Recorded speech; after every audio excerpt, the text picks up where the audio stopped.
que você venha se colocar na dependência do Senhor, para Ele fazer aquilo que for da vontade dEle, para mim e para você, amém? Glória a Deus. Aleluia, Jesus. Glória a Deus. Eu aceito, Senhor. Pode me testar, eu não vou reclamar.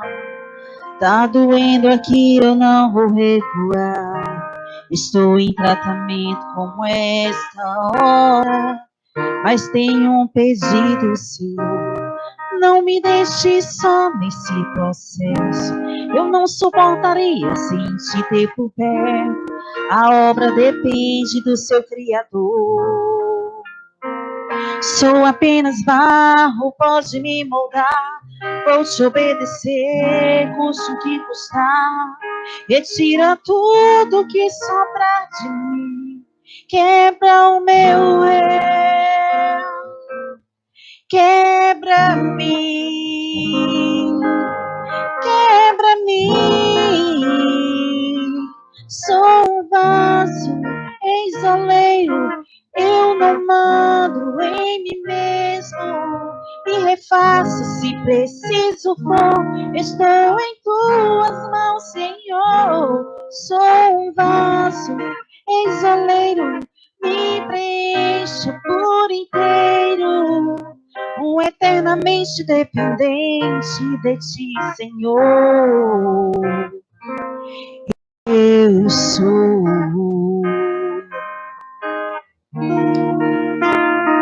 Eu aceito, Senhor. Pode me testar, eu não vou reclamar. Tá doendo aqui, eu não vou recuar. Estou em tratamento como essa obra, mas tenho um pedido, Senhor. Não me deixe só nesse processo. Eu não suportaria sem te ter por perto. A obra depende do seu Criador. Sou apenas barro, pode me moldar. Vou te obedecer, custe o que custar. Retira tudo que sobra de mim. Quebra o meu eu.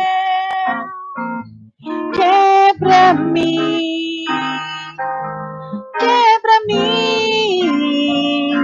Sou um vaso, ex-oleiro. Eu não mando em mim mesmo. Me refaça se preciso for. Estou em tuas mãos, Senhor.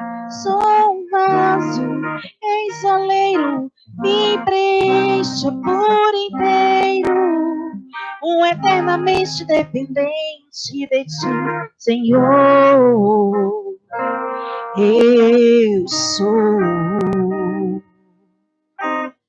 eternamente dependente de ti, eternamente dependente de ti, eternamente dependente de ti, Senhor. Oh, eternamente dependente de ti, eternamente dependente de ti, eternamente dependente de ti, Senhor. Sou um vaso, ex-oleiro, eu não mando em mim mesmo. Me refaça se preciso for. Estou em tuas mãos, Senhor. Sou um vaso, ex-oleiro, me preencha por inteiro. Um eternamente dependente de ti, Senhor. Eu sou. Aleluia, Jesus. Glória a Deus, louvado seja o teu nome, Senhor Deus. Amém, glória a Deus. Aleluia. Às vezes, muitas vezes, independente das circunstâncias em que nós estamos vivendo, independente do que for, o Senhor, Ele manda que a gente venha erguer a nossa cabeça. Ele pede para que a gente não venhamos nos entristecer. Porque a palavra do Senhor em Eclesiastes 3:3, ele diz que há um tempo para todas as coisas debaixo dos céus. Então, assim como a gente tem um tempo de vir a esse mundo, a gente também tem um tempo de retornar aos braços do Pai. Mas felizes são aqueles que retornam aos braços do Senhor com a plena convicção de que irá ser salvo. E Ele manda que nós venhamos erguer a nossa cabeça, porque a vida ela se segue. A gente ainda tem um percurso para seguir. A gente ainda tem a obra do Senhor, né, para levar adiante. Então, somente com a cabeça erguida, a gente vai conseguir chegar onde o Senhor quer que nós chegamos. Amém? Aleluia. Ergue agora a tua cabeça.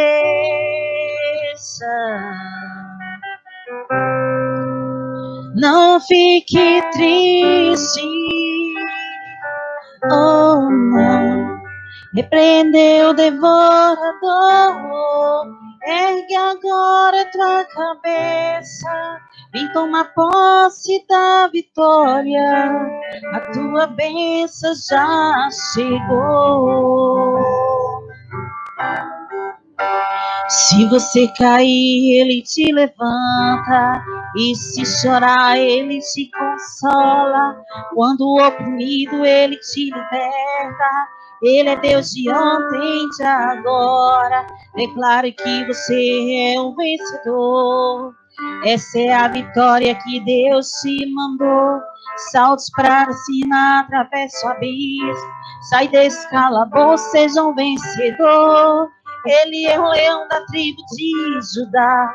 Já entrou na guerra para guerrear. Ouça as correntes caindo no chão. Você está livre até para voar. Voa agora nas asas do vento. Oh, pois a vitória é tua, é tua, é tua. A vitória é tua.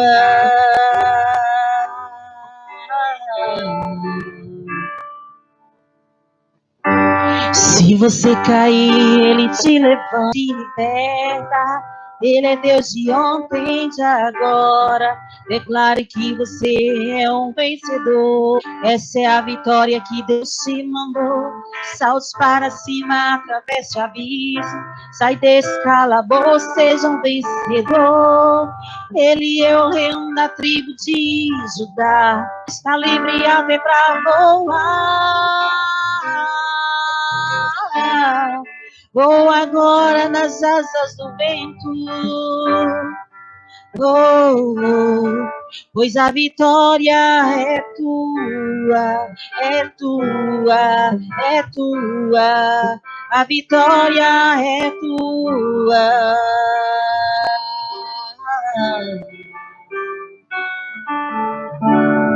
Deus mandou eu te dizer.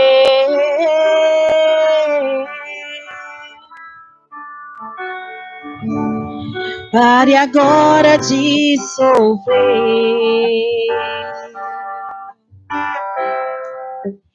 Ergue a cabeça. Ergue a cabeça. Amém, glória a Deus.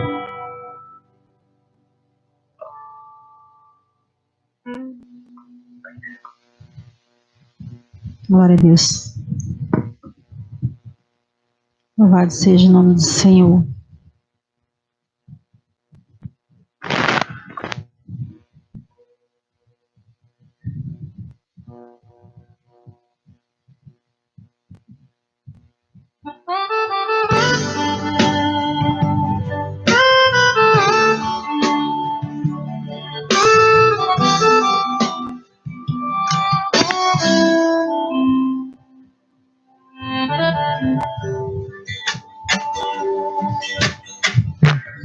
Muitas vezes sim você chorou, mas a vitória nunca, nunca vem. Não, não, não, não vem. Então você pergunta a Deus por quê?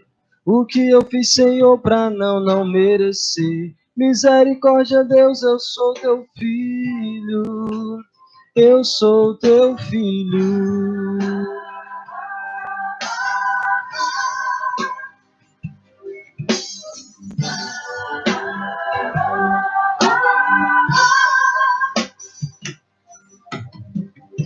Pergunta pra si mesmo onde está Deus, e tantas coisas boas prometeu, mas essas coisas nunca, nunca vêm.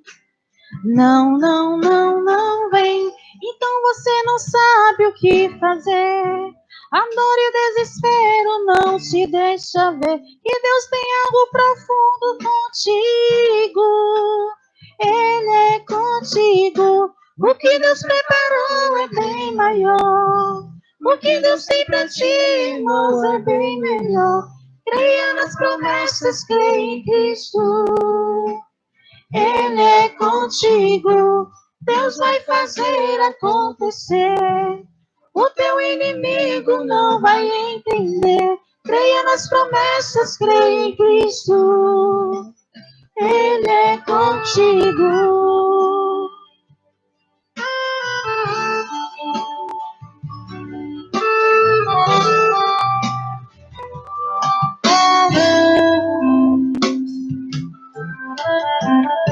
Pergunta pra si mesmo onde está Deus, que tantas coisas boas prometeu, mas essas coisas nunca, nunca vêm.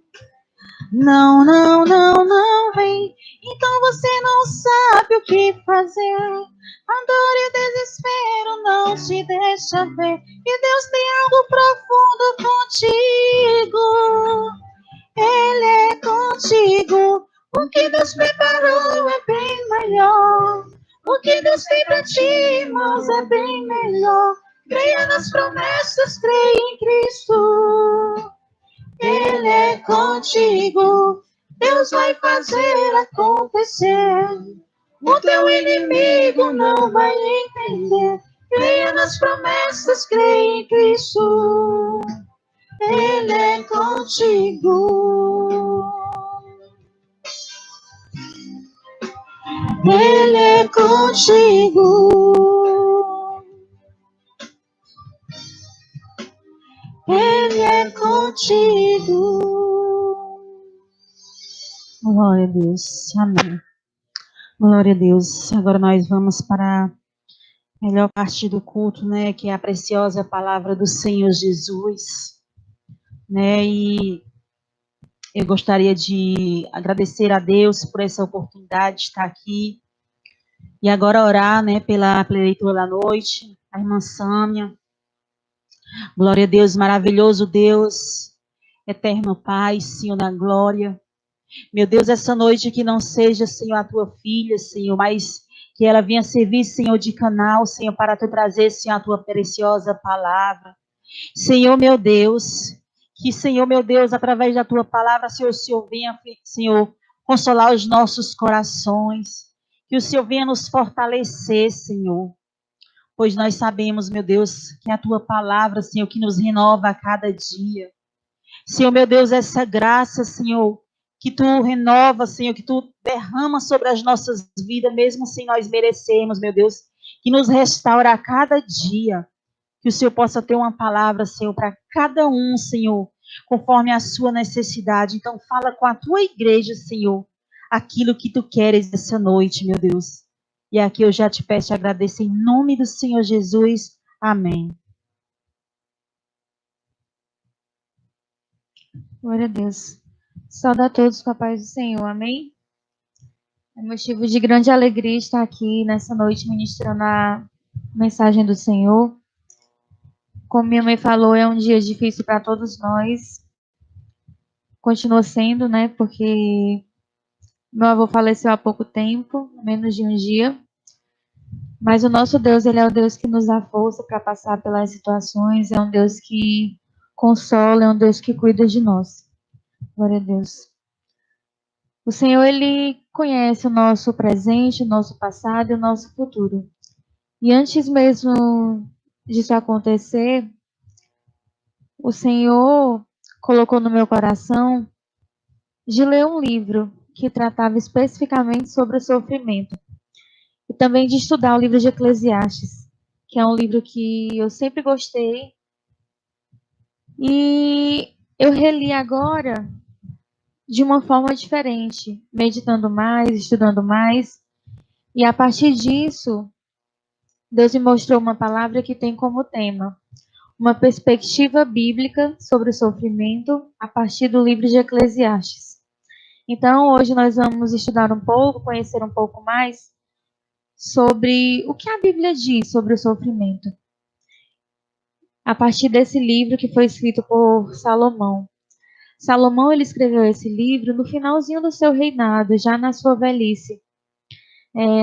A gente pode ver que o mesmo autor que escreveu Eclesiastes, que é Salomão, ele escreveu também Provérbios e Cantares. O primeiro livro foi Cantares, ainda na sua mocidade, e depois Provérbios.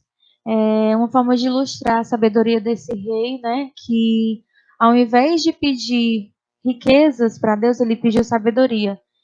E por isso Deus lhe deu sabedoria e riqueza.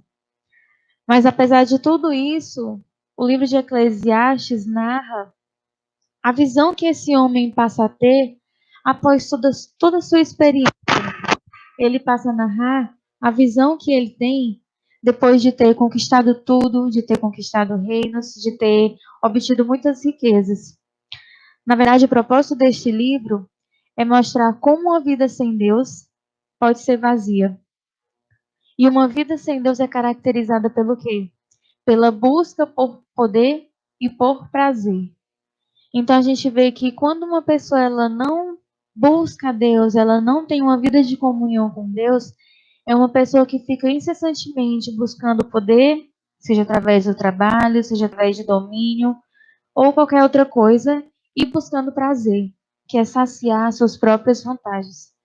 E isso revela uma vida sem Deus. Porque quando a gente busca a Deus, a gente passa a morrer para nós mesmos. A gente passa a renunciar o nosso prazer, a nossa vontade. Porque muitas vezes não coincide com a vontade de Deus. A Bíblia fala que nós somos inclinados para o mal. Então, como nós podemos agir segundo a vontade de Deus sem que Ele haja primeiramente sobre nós? É impossível. E aí o propósito desse livro é mostrar o vazio. Como caracterizar o vazio? O vazio é a ausência de Deus. E mais à frente vem falar, na metade do livro, que a sensação de vazio nos leva ao sofrimento. E aí a gente se pergunta, qual cristão está imune ao sofrimento? Nenhum. Ninguém está imune ao sofrimento. A Bíblia fala que as dificuldades vêm para os justos e vêm para os ímpios.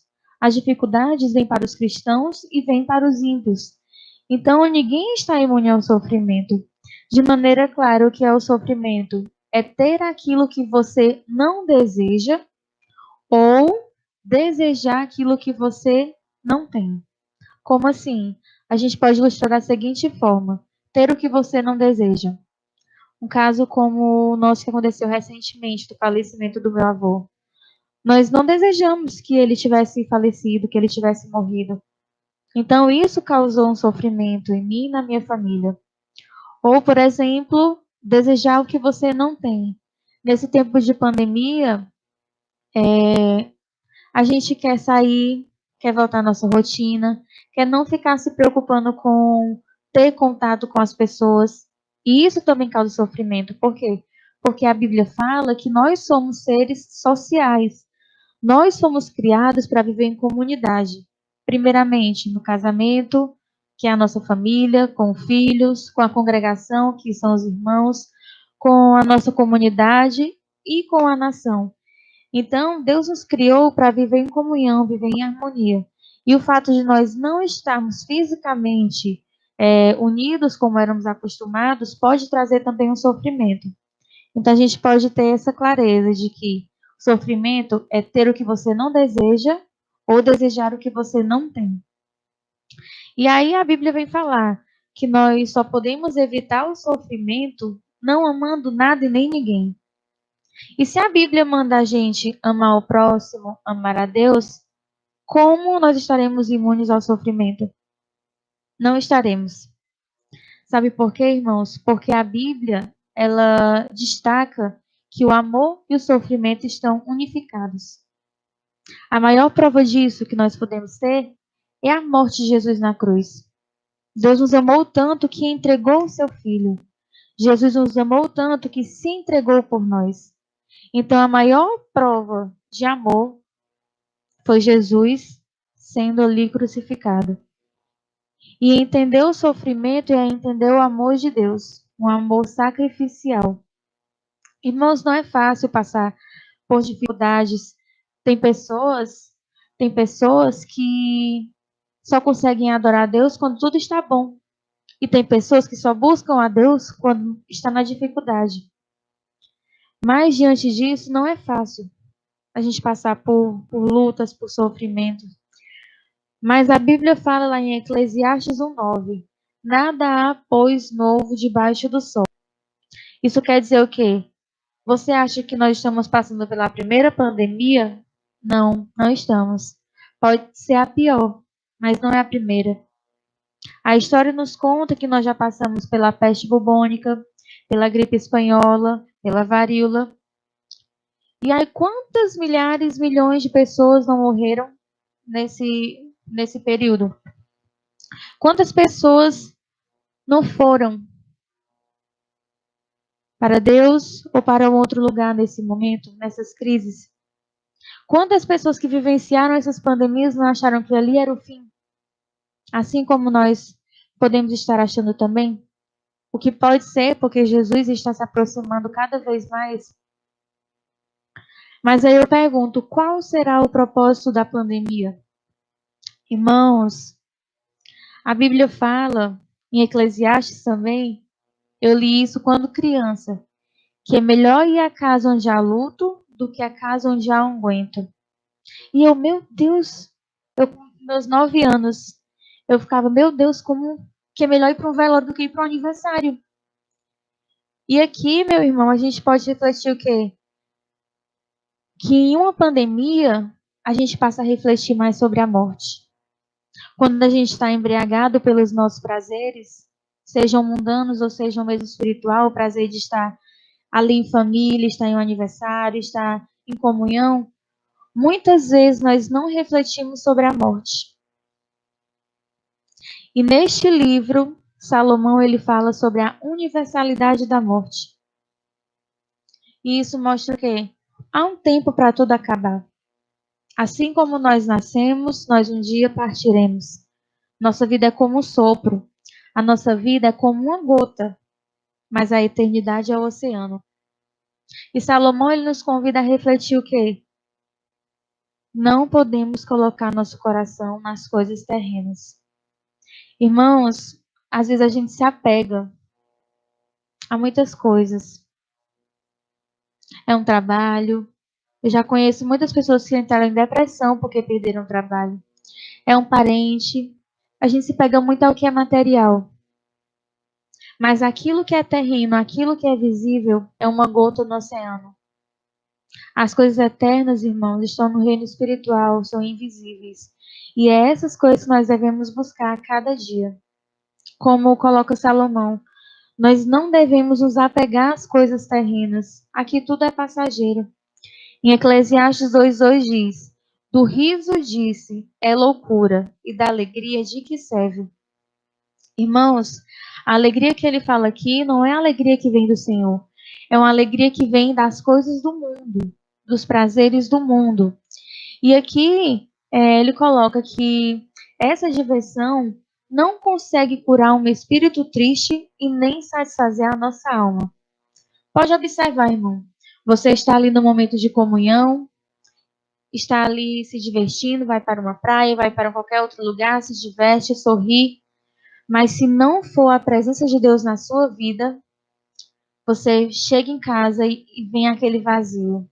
vem aquela vontade de ter o seu coração preenchido. E nenhuma coisa, nada que seja terreno vai preencher esse vazio. Não há alegria passageira que preenche esse vazio. Nesse livro que eu li, ele traz um trecho muito importante que fala sobre o sofrimento. E eu posso considerar que esses é um dos propósitos da pandemia. A autora fala assim: Deus sussurra para nós em nossos prazeres, fala em nossa consciência, mas grita em nossa dor. Quer dizer o que, irmão? Que quando você está ali no momento de diversão, você às vezes escuta Deus falando de longe, de longe. Às vezes, quando você vem para o culto, está num dia normal, um dia da sua rotina, onde tudo acontece como deveria acontecer ou como você planejou, você escuta Deus falando na sua consciência, você consegue absorver a mensagem, você consegue ouvir a voz de Deus.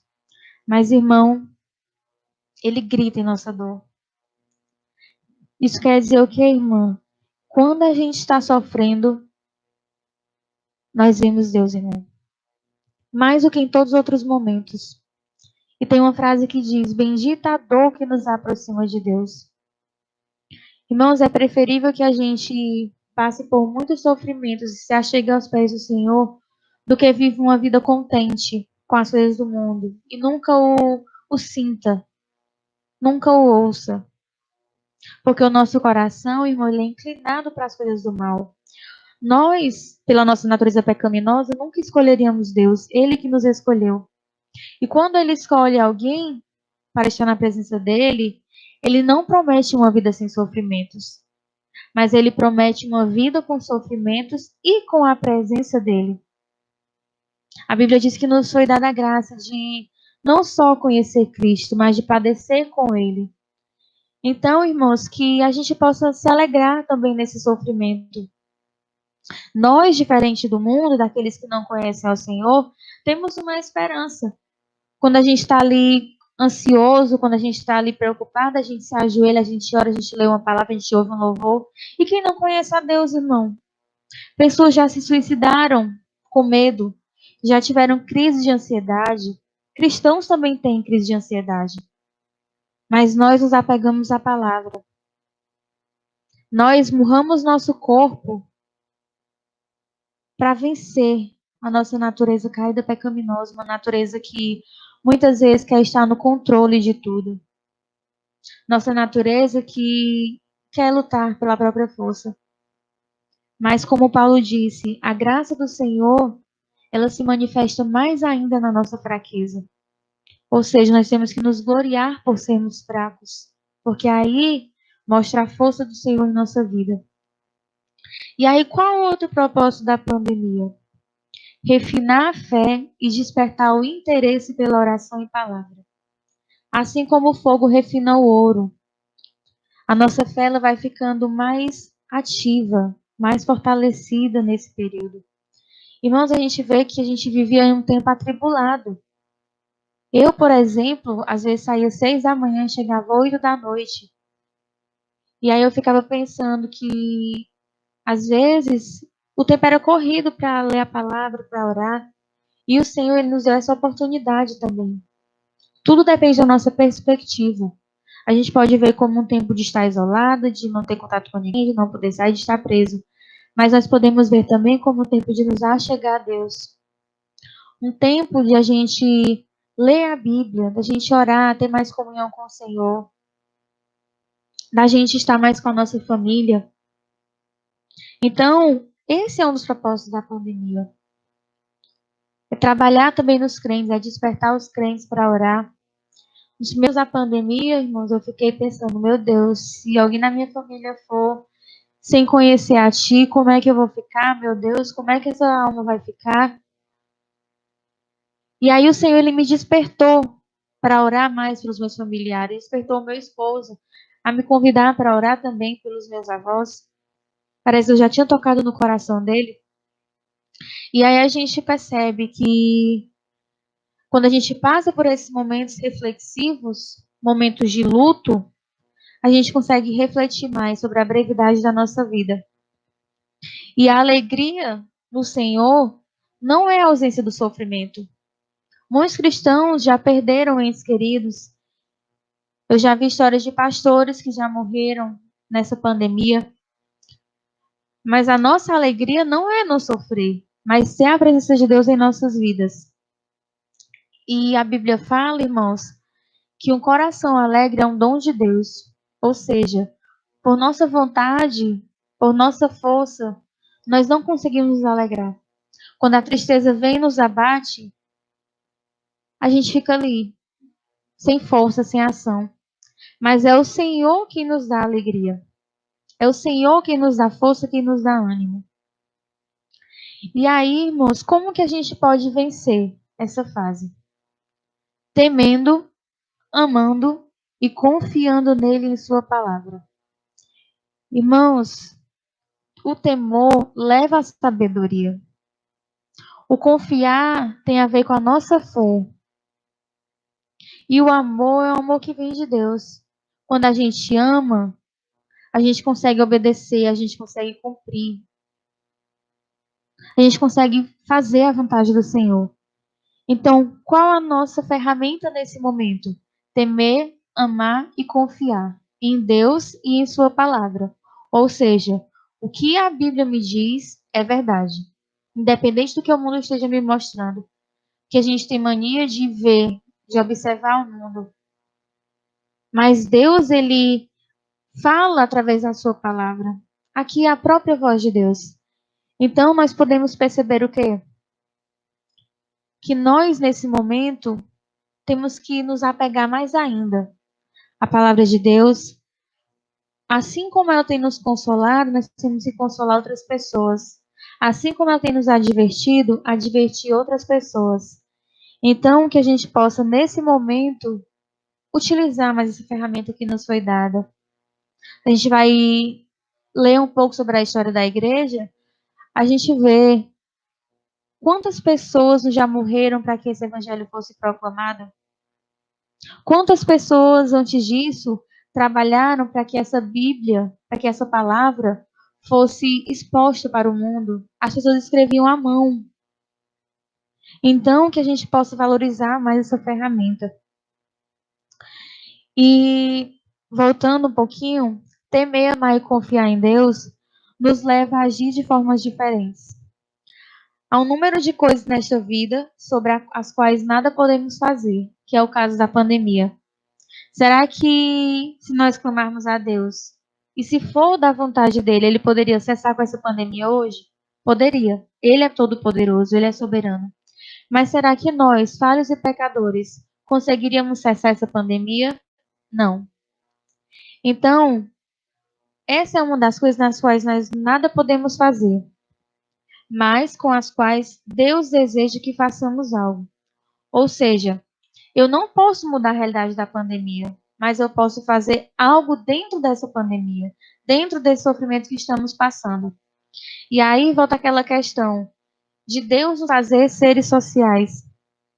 Ou seja, que a gente possa usar nosso sofrimento para a glória de Deus. A Bíblia fala em Eclesiastes 4:9. Melhor é serem dois do que um, porque tem melhor paga do seu trabalho. Ou seja, irmãos, nós estamos sofrendo com a situação, assim como o mundo aí fora está. Mas nós somos seres sociais que vivemos em congregação.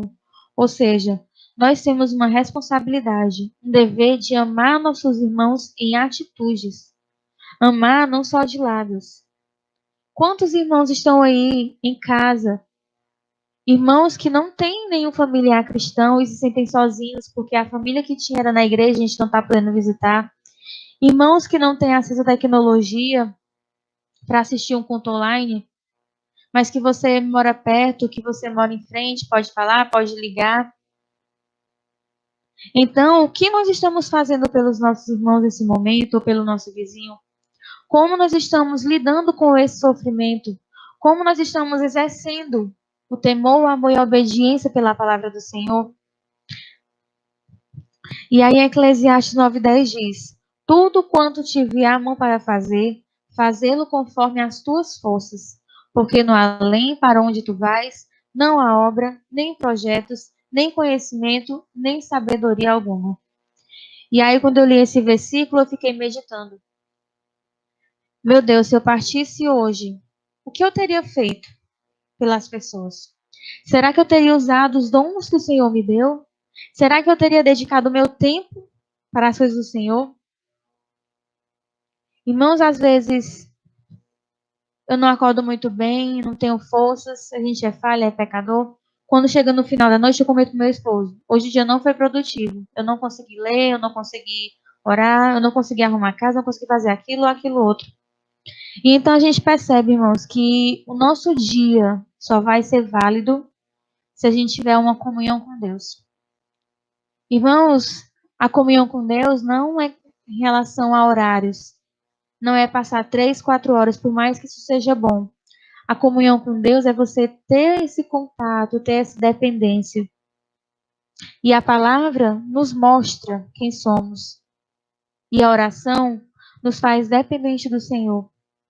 Que nós possamos, nesse tempo, orar cada vez mais, buscar cada vez mais, porque nós não temos força para passar sozinhos por esse momento. Em Eclesiastes 11:1-2 diz: Lança o teu pão sobre as águas, porque depois de muitos dias o acharás. Reparte com 7, ainda com 8, porque não sabes que mal sobrevirá à terra. Ou seja, aqui Salomão nos encoraja a generosidade. Ou seja, nós temos que ajudar enquanto há meios para isso. Irmãos, eu vi uma pregação que o pastor falava sobre isso. O pastor, ele falava com sua igreja sobre ajudar os irmãos. E uma igreja que muitos membros tinham poder aquisitivo, têm poder aquisitivo. E na mesma igreja, outros irmãos sofriam sem ter alimento. E esse versículo fala muito sobre isso. Será que nós temos olhado para nossos irmãos, para nossos vizinhos nesses momentos de tribulação? Ou a gente se perde na nossa crise, achando que nós estamos sofrendo sozinhos, nós precisamos de ajuda e ninguém mais? Irmãos, às vezes a nossa crise, eu vejo muitas pessoas reclamando no WhatsApp, no Instagram, eu preciso ir ao shopping, eu preciso fazer isso, aquilo, outro, enquanto outras padecem com falta de alimento. Então, que nesse momento, nós possamos testemunhar o amor de Cristo em atitudes, em palavras, porque às vezes, irmão, a fome da pessoa não é de alimento apenas, é de uma palavra, é de um louvor, é de uma palavra amiga. Então, que a gente possa buscar a Deus e repassar para os outros aquilo que nós estamos absorvendo e aprendendo. Salomão, ele destaca que a sua vida é, na verdade, uma armadilha. Ou seja, o homem mais sábio, mais rico da terra, ele vê sua vida como uma armadilha. Ele aconselhava várias pessoas, ele agradava ao Senhor com sua vida, mas ele percebe no final da sua vida, isso é destacado em Eclesiastes 12:13, que ele diz que o que destaca em tudo isso, em todas as suas observações, o que deve ficar para nós é o quê? Teme a Deus e guarda os seus mandamentos, porque isso é o dever de todo homem. Nesse versículo nós temos 2 verbos. Verbos são palavras que indicam ações. A primeira que eu posso destacar é temer. Nós temos que temer aquilo que o Senhor diz. Temos que temer e guardar os seus mandamentos. Ou seja, temer e guardar. E a Bíblia fala lá em Provérbios 9:10 que o temor do Senhor é o princípio da sabedoria. Então, irmãos, quando nós tememos ao Senhor, nós nos tornamos sábios. Porque nós passamos a obedecer. Nós passamos a cumprir os mandamentos do Senhor. E em Salmo 119:11 diz: Guardei a tua palavra em meu coração para eu não pecar contra ti. Então, que nós possamos a cada dia, irmãos, temer ao Senhor para nos tornar sábios e guardar a palavra dele em nosso coração. E quando a gente lê a palavra do Senhor, a gente começa a meditar sobre essa palavra. E o que a gente pensa, a gente sente, a gente faz. Então, que nesse momento, principalmente, assim como em toda a nossa vida, a gente possa nos encher de coisas boas, nos alimentar da palavra de Deus que nos traz esperança, inculcar versículos à nossa mente para que nós possamos continuar firmes nesse momento. O livro de Eclesiastes, irmãos, ele é como um espelho sobre nossas experiências, as mais amargas e dolorosas. Salomão, ele vem falar que tudo é vaidade. O trabalho é vaidade, seus desejos são vaidades, tudo é vaidade. E em alguns versículos ele ressalta, vaidade das vaidades, tudo é vaidade. E no hebraico, que é a língua que foi escrita, quando um autor fala duas vezes a mesma palavra, é porque ele quer dar ênfase àquela palavra. Então a gente percebe o quê? Que tudo que a gente faz pode ser caracterizado como vaidade. É a gente correndo atrás de algo para nos satisfazer, para nos saciar. Mas o incrível, irmão, é que no final do livro, ele nos tira do desespero, porque ele tira o foco de si, da sua sabedoria, e ele aponta para Deus. E a gente vê que lá em Mateus, se não me engano, essa mensagem ela é ratificada, ela é confirmada. Ou seja, Salomão coloca Deus como a resposta para todas as perguntas. E lá em Mateus, Jesus se coloca como maior que Salomão. Então a gente percebe o quê? Que por mais desesperadora que seja a nossa situação, por mais amarga que seja nossa situação, nós devemos encontrar Cristo em meio ao sofrimento. Encontrar Cristo em meio ao nosso luto. Apontar para Cristo em cada momento. Porque, irmão, nos sofrimentos mais intensos, nós temos as lições mais profundas. Irmãos, eu esqueço de aniversários que eu fui, eu esqueço de viagens que eu fiz, não lembro da riqueza de detalhes, mas eu lembro das minhas orações, dos meus gemidos, das minhas lágrimas de dores. Eu consigo me lembrar perfeitamente das vezes que eu orei pela vida do meu avô, por exemplo, das vezes que eu recebi o não de Deus, das vezes que o Senhor ficou em silêncio, que também era uma resposta para mim. Mas é nesse momento que a gente tira a lição profunda. Às vezes a gente anseia tanto ser feliz, o mundo prega muito ser feliz, mas nós, cristãos que conhecemos a Deus, sabemos que nós estamos aqui de passagem. A nossa pátria não é aqui. E eu fiquei refletindo sobre isso. Por exemplo, quando eu viajo para algum lugar, irmãos, o trajeto não é fácil. Uma vez eu fui viajar 3 horas da manhã. Eu tive que sair de casa 11 horas. E então é o cansativo. Você pega carro, pega outro transporte, fica esperando no aeroporto, na rodoviária, fica cansado, leva bagagens, às vezes pesos desnecessários. A viagem, o trajeto, nem sempre é tão bom, nem sempre é agradável. Mas quando você chega no lugar, você consegue gozar daquele lugar. Conhecer um lugar novo, se alegrar. E a Bíblia fala lá em Hebreus que nós somos estrangeiros e peregrinos. Ou seja, nós estamos em uma viagem. O nosso ponto final não é aqui, irmãos, nessa terra. É por isso que Salomão frisa que nós não podemos nos apegar às coisas terrenas. A nossa pátria não é aqui. Nós temos que aspirar a uma pátria celestial. Nós somos cidadãos dos céus, não daqui. E ao refletir sobre isso, a gente vê o quê? Que aqui, como cidadãos, nós temos várias obrigações. Tem que tirar RG, tem que prestar conta disso, prestar conta daquilo. E se nós estamos desenvolvendo uma cidadania celestial, nós temos que desenvolver a nossa salvação a cada dia. Temos que ansiar as coisas de Cristo. Nós somos tão falhos, irmãos, que a gente não consegue passar 1 hora ouvindo uma mensagem, ouvindo a palavra do Senhor. E a gente tem que buscar o prazer por essas coisas. Por quê? Porque a única coisa que nós faremos lá no céu é adorar. Lá não haverá trabalho, não haverá rede social, não haverá nada disso. Nós estaremos lá para adorar, para conhecer e prosseguir em conhecer o nosso Deus. Logo após falar sobre isso, fazer essa linha do tempo sobre sua vida, sobre suas visões sobre o mundo, sobre a sua experiência, Salomão nos ensina a esperar com confiança e deixar que Deus faça tudo sozinho. Irmãos, como é difícil a gente reconhecer que o controle não está conosco. Quem controla tudo é Deus. Antes de nós existirmos, Ele já era Deus. Quando nós deixarmos de existirmos, Ele continuará sendo Deus. Então, irmãos, a gente tem que entender o quê?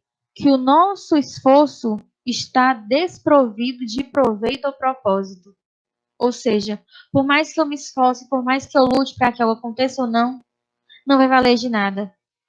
A nossa responsabilidade humana só começa após a soberania de Deus. Isso quer dizer o quê? Eu só faço uma coisa se Deus quiser que eu faça. Eu não posso ir além da vontade do Senhor. Eu não vou sentir além do que o Senhor quiser que eu sinta. É o Senhor quem domina nossa vida, quem domina nossa mente. E nós temos que entregar nossa vida por completo a Ele. Quando nós entregamos nossa vida ao Senhor, na verdade, quando nós reconhecemos que somos pecadores e nos entregamos para Ele, nós entregamos não só a nossa vida, não só o nosso tempo, mas o nosso coração, a nossa mente, nosso corpo físico, nosso temperamento, nossas emoções, nos entregamos por inteiro. E aí, isso inclui o quê? A gente passar a buscar a fé. Diferente do que muitos pensam, a fé ela não é um sentimento. A fé, ela é uma ação obediente. Quantos versículos na Bíblia nós não vemos o Senhor falando para nós termos fé?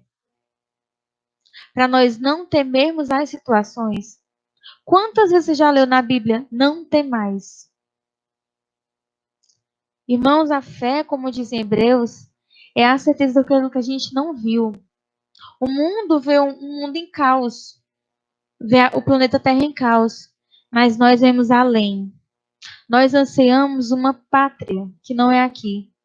A gente sabe, como diz em Mateus, que nós iríamos passar por dores, tribulações, pestes, mas aqui é só o princípio da dor.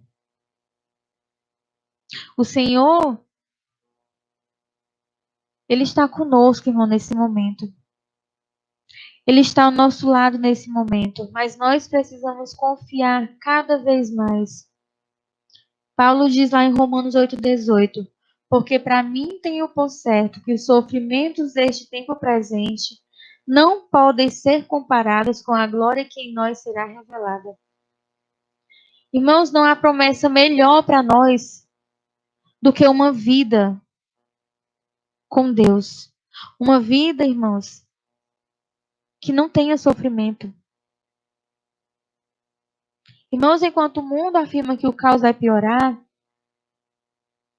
que não temos saída, e por isso muitas pessoas se suicidam pela ausência de uma esperança, nós temos promessas. E nós temos que aguardar essas promessas, que ansiar essas promessas, que confiar nessas promessas. Nós não podemos, irmãos, viver ansiosos. A Bíblia diz lá em Mateus 6,34, não vos inquieteis com o dia de amanhã, pois amanhã trará os seus próprios cuidados. Já basta o dia o seu próprio mal.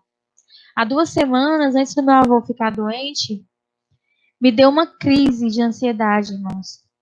Como eu falei no início, nós não estamos imunes. Irmãos, do nada eu comecei a chorar. Meu esposo dormindo e eu chorando. E pensando, sofrendo por antecipação. Meu Deus, se alguém da minha família pegar Covid, se os meus avós pegarem, são do grupo de risco, são idosos. E o Senhor colocou essa palavra no meu coração e me firmei nela. Cada dia é um dia vencido. E a partir daí, todo dia quando eu acordava, eu agradecia a Deus por estar respirando. Agradecia pela saúde.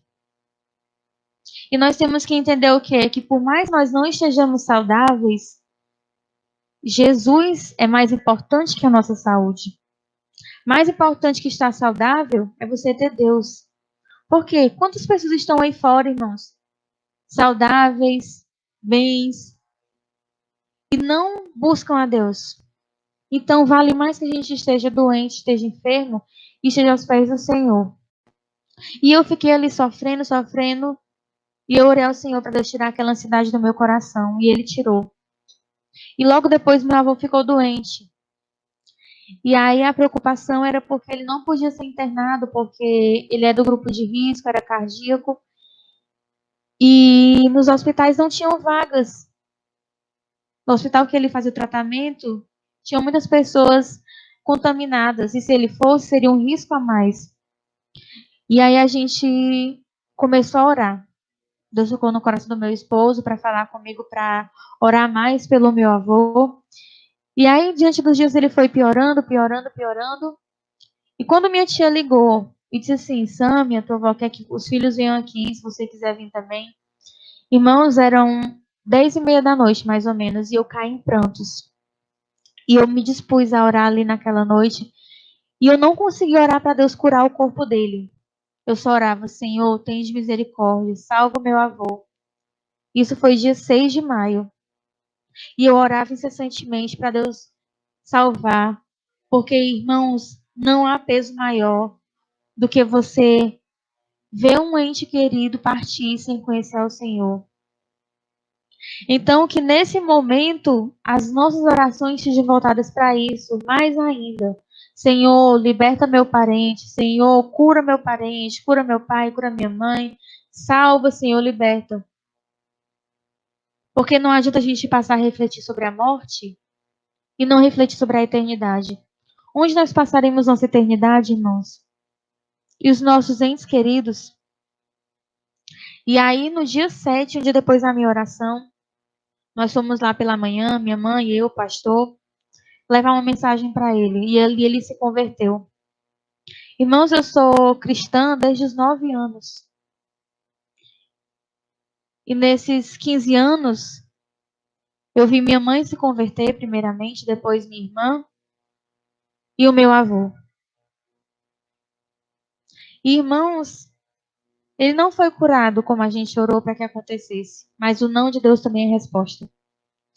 Mas eu creio que mais importante que a cura do corpo foi a cura da alma. Não há milagre maior, irmãos, do que um idoso de 71 anos que agiu com bondade muitas vezes pela misericórdia do Senhor, que se considerava bom se reconhecer como pecador. Não há milagre maior do que um idoso de 71 anos reconhecer que suas obras de nada valiam diante da salvação. Porque a salvação não depende de nós. É o Senhor quem faz a obra completa. Nós fazemos obras porque somos salvos. Nós não somos salvos porque fazemos obras. Então hoje, apesar dessa perda recente de menos de um dia, as lágrimas rolam no rosto. Eu chorei. Mas o meu coração ele está tranquilo porque Deus, ele teve de misericórdia da vida do meu avô. E nos seus últimos 6 dias de vida, ele passou a ter uma esperança. Uma esperança que antes ele não tinha. Isso quer dizer o quê, irmão? Estamos finalizando já.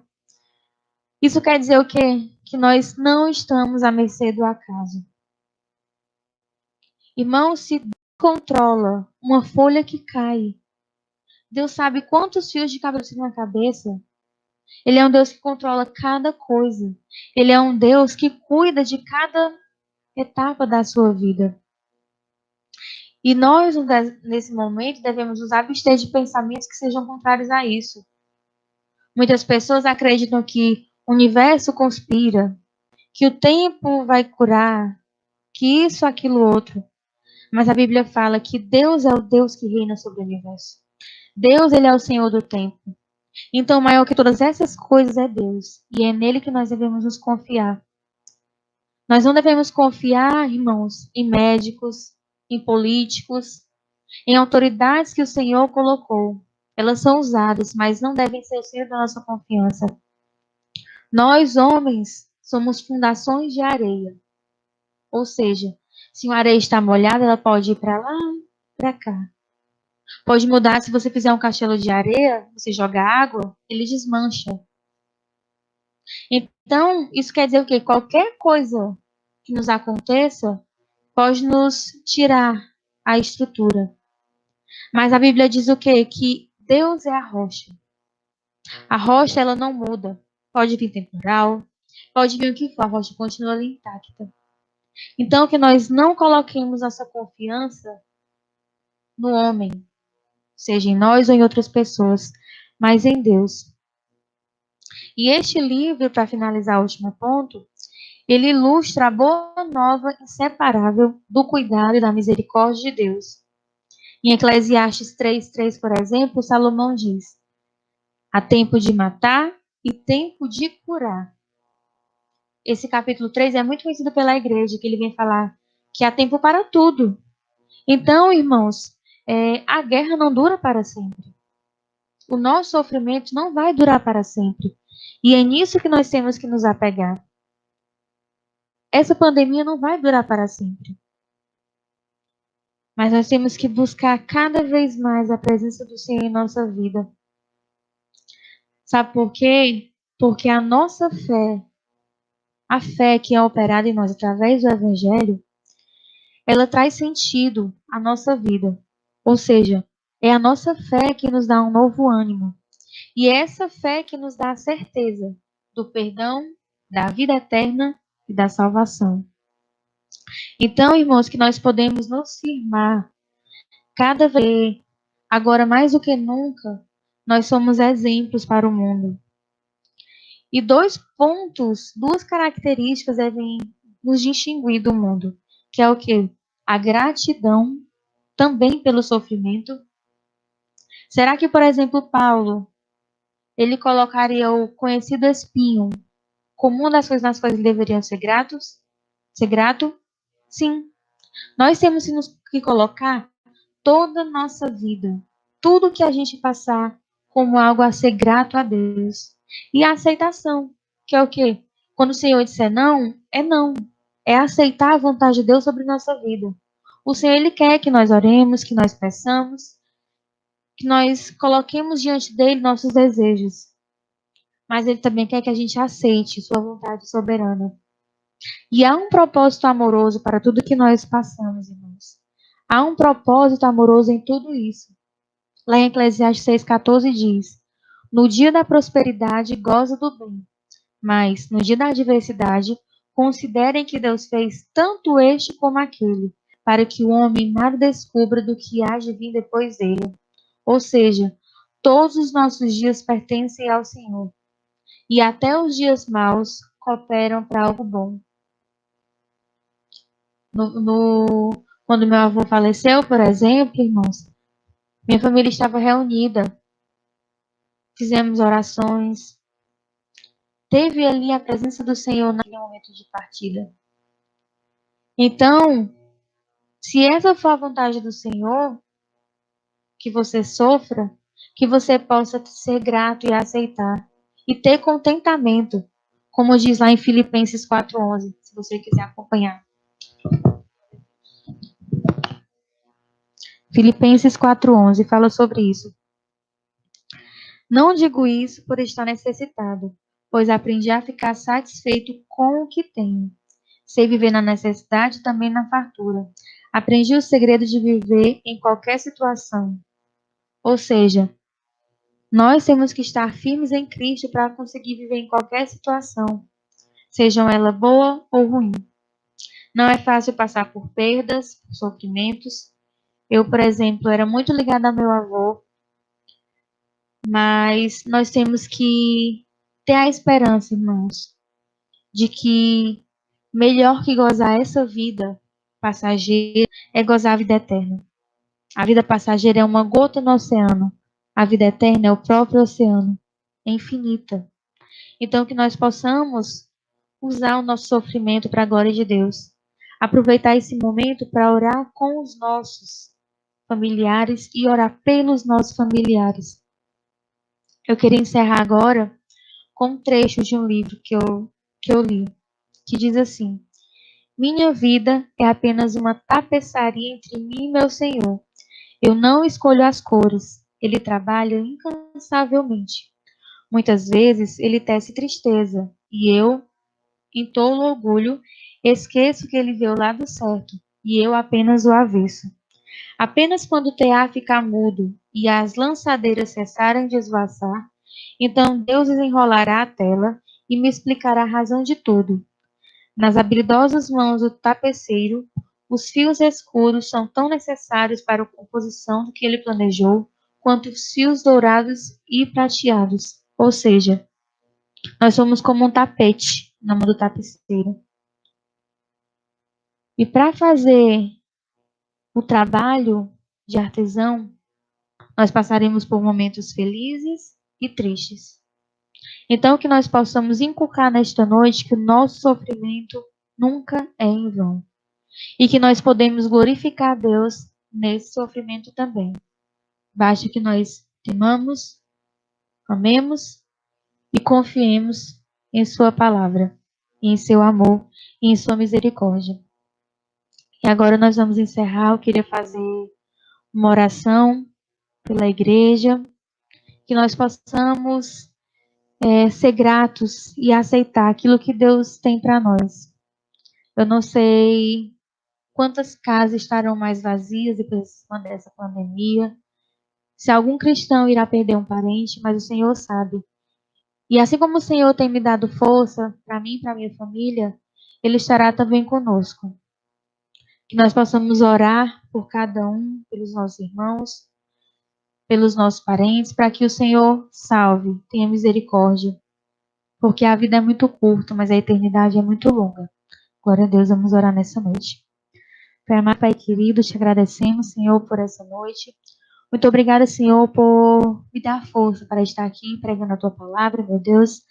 Te agradeço, Senhor, pela vida de cada irmão que está nos assistindo. Senhor, trabalhe no coração de cada um. Que nós possamos, meu Deus, ver o sofrimento como algo que te glorifica, meu Pai. Que nós possamos nos colocar, Senhor, na Tua presença cada vez mais. Abençoar aqueles irmãos que também não estão acompanhando, Senhor. Trabalhe no coração de cada um, na mente, meu Pai. Que nós possamos, Senhor, testemunhar a Tua infinita bondade e misericórdia para com aqueles que não te conhecem, meu Pai. Que esse momento seja um momento de resgate, meu Pai, dos cristãos que outrora estavam afastados, distantes de Ti, e de resgate daqueles que ainda não te conhecem, meu Deus. Abençoa nossa vida, nossa casa, nossa igreja. Em nome de Jesus, amém. Abençoa a oportunidade.